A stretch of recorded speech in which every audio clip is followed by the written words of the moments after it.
My name is Liza. I'm 32, and I learned that some wounds cut deeper than combat scars when your own family treats you like a disappointment at your father's funeral. The rain drummed against the funeral home windows as I stood in the back corner, watching relatives I hadn't seen in years cluster around my stepmother, Patricia. She held court like a grieving widow, though she'd only been married to my father for 3 years.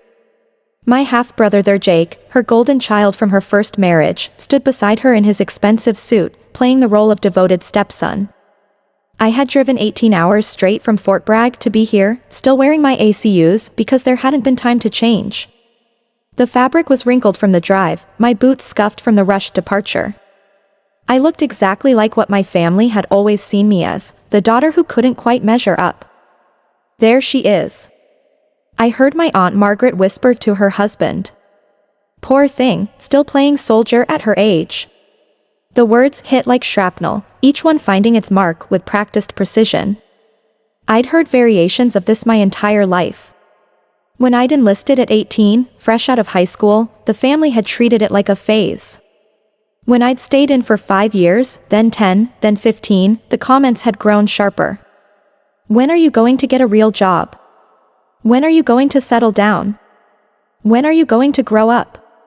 What they didn't understand, what they'd never understood, was that the military hadn't just given me a job. It had given me a purpose, a family that actually valued what I brought to the table, and responsibilities that would have terrified most of them. But standing in that funeral home, surrounded by the scent of leaves and the whispered judgments of relatives, I felt like that awkward 18-year-old again. The one who hadn't been smart enough for college like Jake, who hadn't been pretty enough to marry young, like my cousin Rebecca, who hadn't been successful enough to earn their respect. The viewing line moved slowly. Person after person approached the casket, then Patricia, offering condolences and sharing memories of my father. I waited, knowing my turn would come, dreading the moment when I'd have to face her directly. My father and I had a complicated relationship. He'd remarried when I was 16, and Patricia had made it clear from the beginning that there wasn't really room for me in their new life.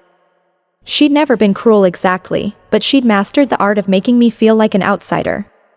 Jake, 2 years younger than me, and Patricia's pride and joy, had absorbed her attitude without question.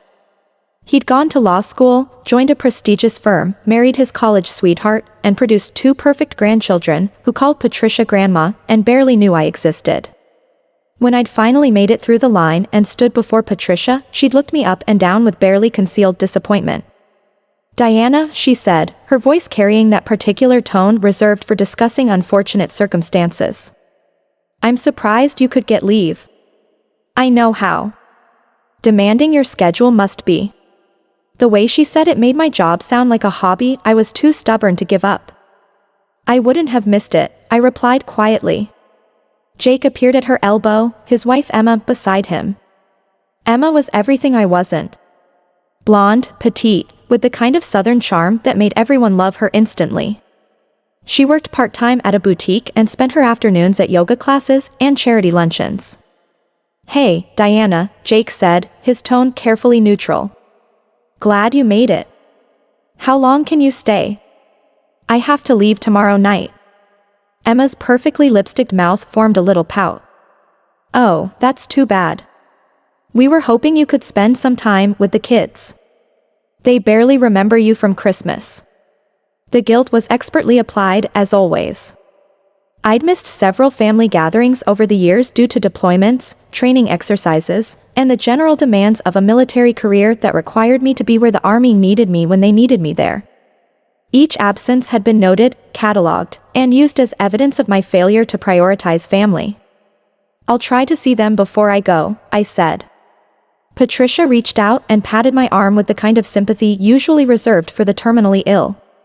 Well, I suppose this is just how it is with your lifestyle. At least you'll have your pension eventually. The dismissal was complete. In her mind, I was a career soldier counting down the days to retirement, with nothing to show for my life except a steady paycheck and benefits.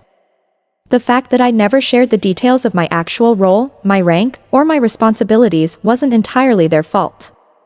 Operational security had trained me to be circumspect about my work, but their complete lack of curiosity about my life had made it easy to let them believe I was just another enlisted soldier marking time until I could collect my 20-year pension. The rest of the evening passed in a blur of awkward conversations and careful politeness. I sat at a table in the back during the dinner, listening to Jake's colleagues compliment him on his recent promotion to partner, watching Emma show off pictures of their latest vacation to Europe, enduring my relatives' pitying glances, and well-meaning but condescending questions about whether I was seeing anyone special. The funeral service the next morning was worse. Patricia had arranged for Jake to deliver one of the eulogies, and he spoke beautifully about my father's dedication to family and his pride in his children's accomplishments. The plural was technically accurate, but the emphasis made it clear which child's accomplishments actually mattered. After the service, as we gathered at Patricia's house, the conversations continued in the same vein. My cousin Rebecca cornered me in the kitchen, her voice dropping to that conspiratorial whisper people use when they're about to offer unwanted life advice. "You know, Diana, it's not too late," she said, loading her plate from the casserole spread the neighbors had provided. "You're still young enough to start over. Maybe find a nice man. Settle down. You could use your military experience to get a job in security or something." Security? As if my nearly 23 years of service had prepared me for nothing more than checking IDs at a mall. "I'm happy with my career," I said carefully. Rebecca's smile was the kind reserved for people who clearly didn't know what was best for them. "I know, sweetie, but what happens when you get too old for all that physical stuff? You need to think about your future." The irony was suffocating. Here I was receiving life advice from a woman who'd never held a job more demanding than organizing charity auctions. Being lectured about my future by someone who had no idea what my present actually looked like. The final straw came during the reception when I overheard Jake talking to one of his law firm partners near the back porch. I'd stepped outside for some air, standing just around the corner from where they'd settled with their drinks. "Wish she'd just grow up and get a real job." Jake was saying, "It's embarrassing, honestly. Here she is past 40 still playing G.I. Jane."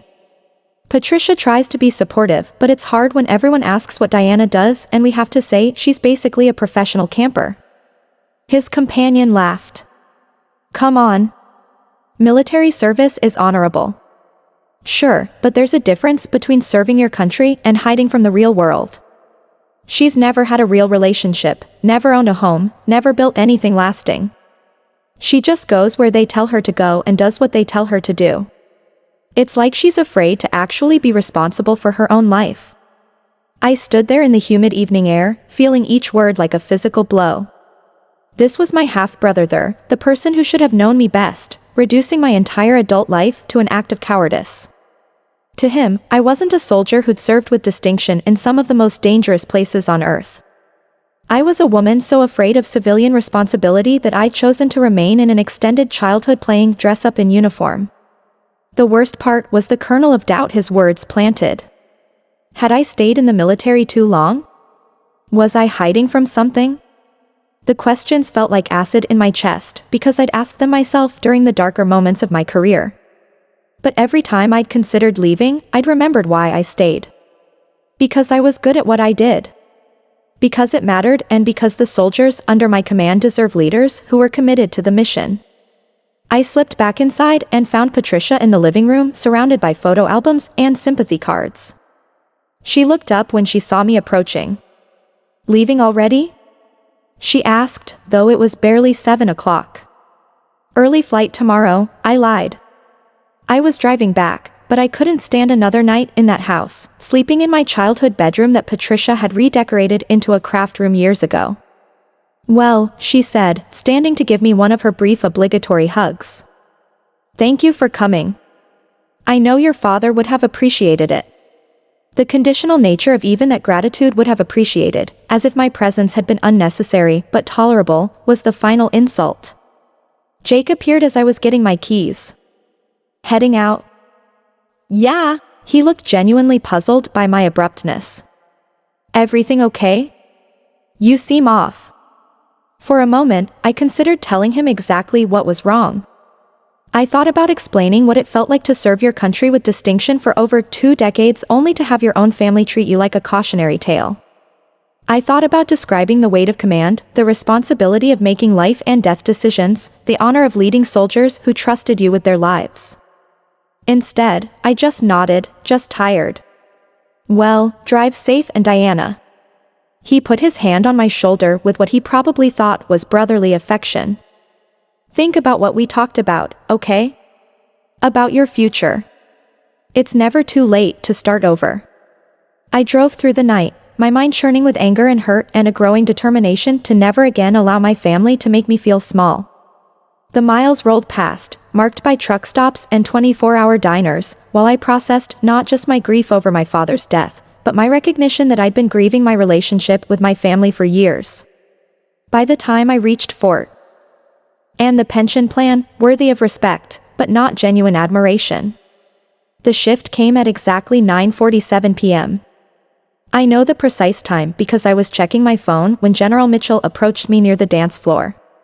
Diana, he said, his voice carrying the formal tone he used for official business. I just got word from Washington. They need an answer on the Pacific Command position by Monday morning. He hadn't spoken quietly, and his words carried to the small group of people standing nearby, including Jake, Emma, Patricia, and several of Jake's colleagues. I nodded. I understand, sir. I'll have my decision to you first thing Monday.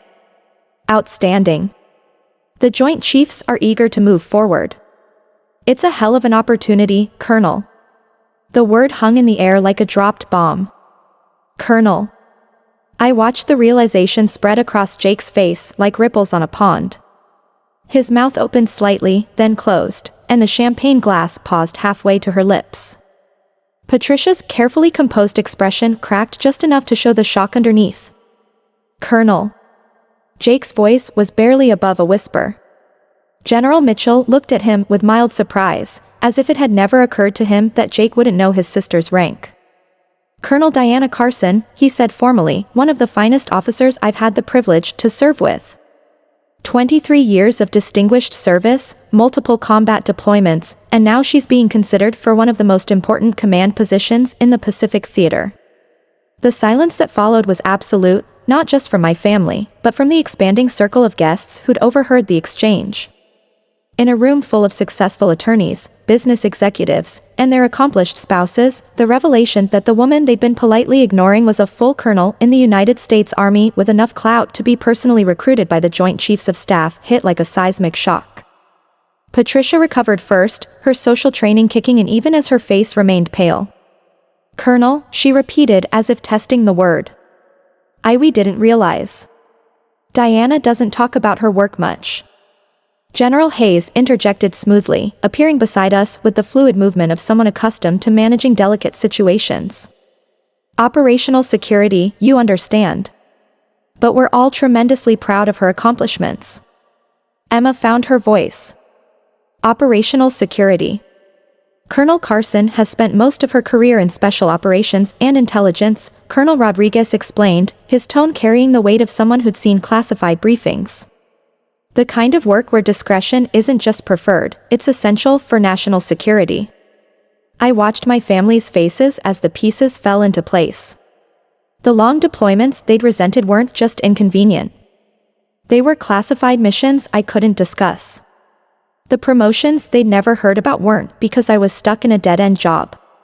They were because I'd been moving up through levels of command that operated outside their understanding.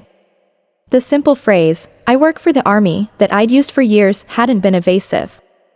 It had been the most accurate description I could give without violating security protocols. Jake's face had gone through several colors, settling on a pale green that matched his tie. He looked like he was trying to solve a complex legal problem with insufficient information. Diana, he started then stopped, clearly not knowing how to continue. The managing partner, Morrison, had a different reaction entirely. His earlier polite attention had sharpened into genuine interest, and he was looking at me with the kind of focus usually reserved for potential clients worth millions and billable hours. Colonel Carson, he said. I have to admit, I'm impressed. Pacific Command. That's a theater-level position, isn't it? It would be, I confirmed. My God, he shook his head slowly. That puts you in charge of what, 200,000 personnel? 300,000? The exact number is classified, General Mitchell said with a slight smile. But it's substantial. Morrison turned to Jake, his expression a mixture of amazement and something that might have been pity. You never mentioned your sister was a senior military commander. Jake opened his mouth, closed it, then opened it again like a fish struggling for oxygen. We didn't. The awkwardness of the moment was interrupted by Rebecca, who appeared at my elbow with wide eyes and a voice pitched high with excitement. Diana, is this true? Are you really a colonel? She is, Patricia said quietly. And for the first time in my memory, her voice carried genuine respect when she spoke about me. The next hour passed in a blur of introductions, questions, and the kind of attention I'd never received from my family before. Word spread through the party like wildfire. Jake's military sister wasn't just a career soldier, marking time until retirement. She was a senior officer being recruited for one of the most important command positions in the military. People who'd barely acknowledged me earlier in the evening suddenly wanted to know about my experiences, my deployments, my perspective on current events. The same relatives who'd spent years treating my career as an extended phase were now asking detailed questions about military strategy and international relations. But it was the change in my immediate family that struck me most deeply. Patricia, who'd spent years making me feel like an obligation, approached me near the end of the evening with tears in her eyes. Diana, she said, her voice shaking slightly, I owe you an apology. I realize now that I never really understood what you do, what you've accomplished. Your father would be so proud. The words hit me harder than I'd expected. Not because they changed anything fundamental between us, but because they represented an acknowledgement of something I'd never thought I'd hear from her. Jake was worse. He'd spent the latter part of the evening looking like he'd been punched in the stomach. And when he finally approached me as the party was winding down, he could barely meet my eyes. Diana, I need to apologize, he said, his voice rough with emotion. I said some things. I thought some things. God, I've been such an ass. You didn't know? I said simply. But that's just it. I should have known. I should have asked. I should have cared enough to understand what my sister was doing with her life instead of just assuming. He trailed off, shaking his head. I've been treating you like you were some kind of failure when you've been out there serving our country, leading soldiers, making decisions that actually matter. The pain in his voice was genuine. And for the first time in years, I saw not the successful attorney who'd always made me feel inadequate, but the little boy who'd once looked up to his big sister. It's okay, I said and meant it. No, it's not. Emma and we've been so caught up in our own little world, so focused on impressing people who don't matter, that we completely missed the fact that we had a genuine hero in our family. Emma appeared beside him, her earlier social composure replaced by something raw and more honest. Diana, I'm mortified, she said, her voice barely above a whisper. The things I've said, the way I've treated you. I thought you were just marking time in the military because you were afraid of civilian responsibility. I had no idea you were carrying the kind of responsibility that most people can't even imagine. As I drove home that night, following the car carrying the 3 generals who'd witnessed my family's education about my real identity, I felt a complex mixture of emotions. There was satisfaction, certainly the deep pleasure of watching people who'd underestimated me realize how wrong they'd been. But there was also sadness because the validation I'd waited decades to receive had come at the cost of acknowledging how little my family had ever really known about me. The phone call on Monday morning was brief. Colonel Carson, this is General Patterson from the Joint Chiefs. Have you made your decision about the Pacific Command position? I looked out my office window at the soldiers going through their morning training, thought about the years of service that had brought me to this moment, and considered the choice before me. Yes, sir, I said. I accept. 6 months later, I was sitting in my new office in Hawaii, looking out at Pearl Harbor and thinking about the journey that had brought me here. The command was everything I'd been told it would be. Challenging, important, and deeply satisfying in ways that my family was finally beginning to understand. Jake called regularly now, asking questions about my work that showed genuine interest rather than polite obligation. Patricia sent care packages and emails that demonstrated a newfound respect for my service. Even Emma, who'd once pied me for my unmarried, childless state, had started introducing me to her friends as my brilliant sister-in-law, the Colonel. The change in their perception hadn't changed who I was, but it had changed how they saw me, and that had transformed our relationships in ways I was still processing. But the most profound change was in how I saw myself.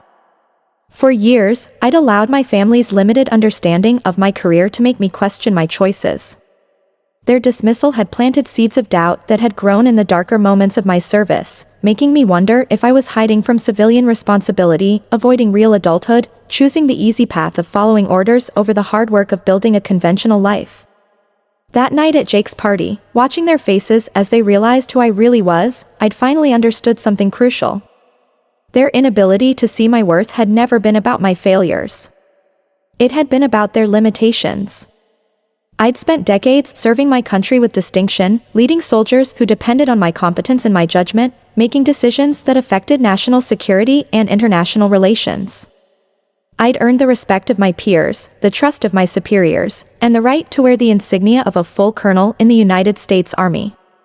Their opinion of me had never changed that reality. It had only changed my ability to see it clearly. Now, sitting in an office that overlooked one of the most strategically important harbors in the Pacific, preparing for meetings with heads of state and allied commanders, I finally understood something my father had tried to tell me years before his death. Success isn't measured by other people's ability to recognize it. I'd spent 23 years building a career of genuine substance and importance, regardless of whether my family understood its value. I'd led with integrity, served with honor, and earned every promotion through merit and dedication. The validation had been nice, but it hadn't been necessary. I was Colonel Diana Carson, and I'd always been exactly who I was meant to. Bragg, I'd made a decision. I was done protecting their comfort by hiding my accomplishments. I was done allowing them to diminish my service by pretending it was less significant than it was. If they wanted to see me as a disappointment, that was their choice. But I was no longer going to facilitate their ignorance. The opportunity to change that dynamic came 3 months later when Jake called to invite me to his 10-year wedding anniversary party. "It's going to be pretty fancy," he warned. "Emma's really going all out, black tie, the whole thing." "I'll try to make it," I said, though I was already calculating whether I could rearrange my schedule. "Great. And Diana, maybe try to, dress up a little. Emma's friends will be there, some important clients from the firm. It would be nice if you could look the part." Look the part. As if I were an embarrassment who needed coaching on how to be presentable and polite society. "I'll see what I can do," I said. 2 weeks before the party, I got the call that changed everything. It was a Tuesday morning and I was in my office reviewing training schedules when my aide knocked and entered with the kind of expression that meant the call was important. "Ma'am, you have a call from the Pentagon Secretary's office." The conversation that followed was brief and to the point. There had been a last-minute change in the ceremony schedule. My promotion, originally planned for the following month, was being moved up due to a scheduling conflict with the Secretary of the Army's travel. The new date was Saturday, the same day as Jake's anniversary party. "I understand this is short notice, Colonel Carson," the aide said, "but the Secretary wanted to personally oversee this promotion. Given your record and the significance of the assignment that will follow, he felt it was important." I stared out my office window, watching soldiers go through their morning PT, and made a decision that surprised even me. "Actually," I said, "I have a family obligation that weekend. Would it be possible to hold the ceremony in the evening, say around 7 o'clock? There was a pause. "That's unusual, ma'am. But let me check with the Secretary's staff." An hour later, they called back. The Secretary found my request refreshingly honest and agreed to the evening's ceremony. More than that, he suggested making it a smaller, more intimate affair. Just immediate family and a few senior officers. I could bring my family to witness the ceremony, then proceed to whatever personal celebration I had planned.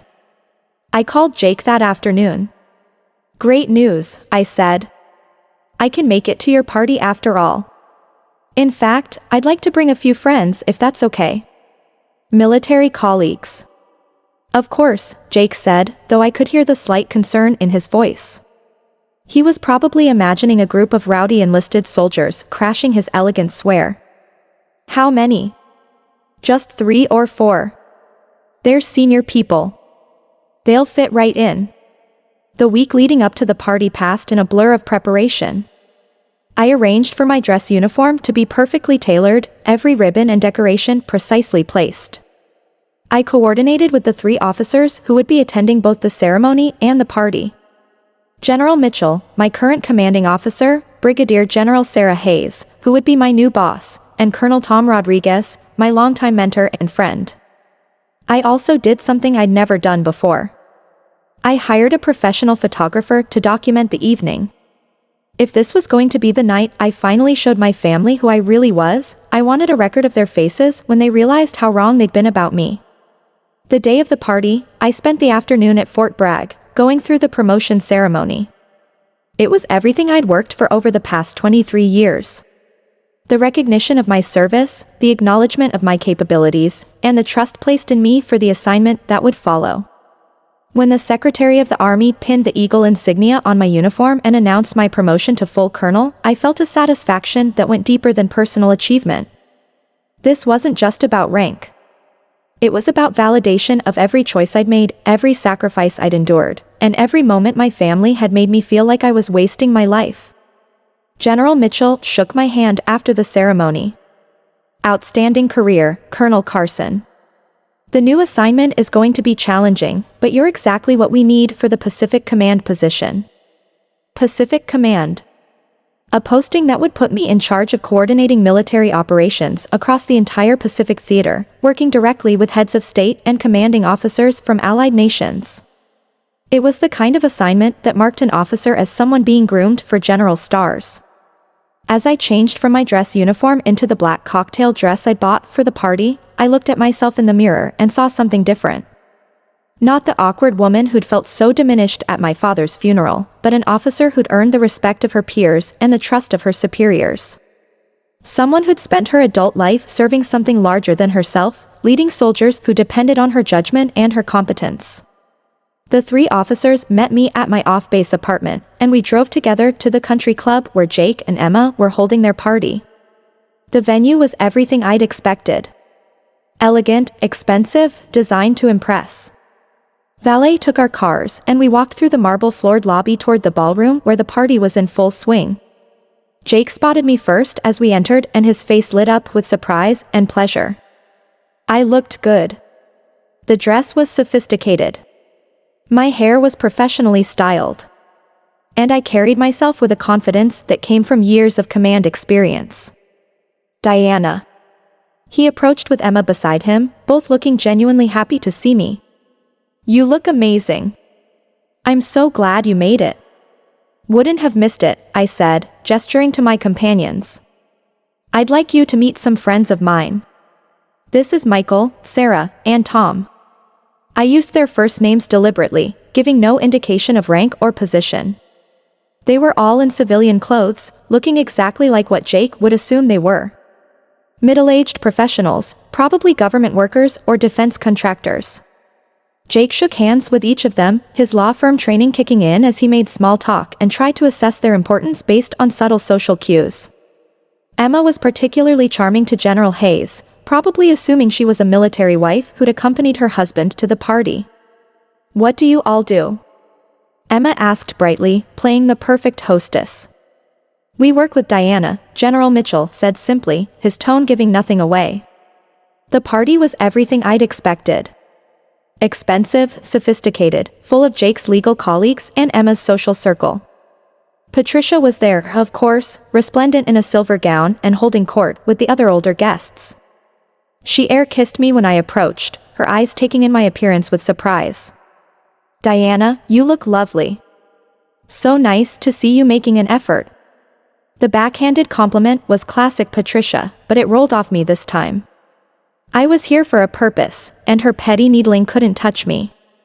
As the evening progressed, I found myself in the familiar pattern of family gatherings, polite conversations that stayed carefully surface level, questions about my life that showed more curiosity than genuine interest, and the underlying assumption that everyone else's accomplishments were more significant than mine.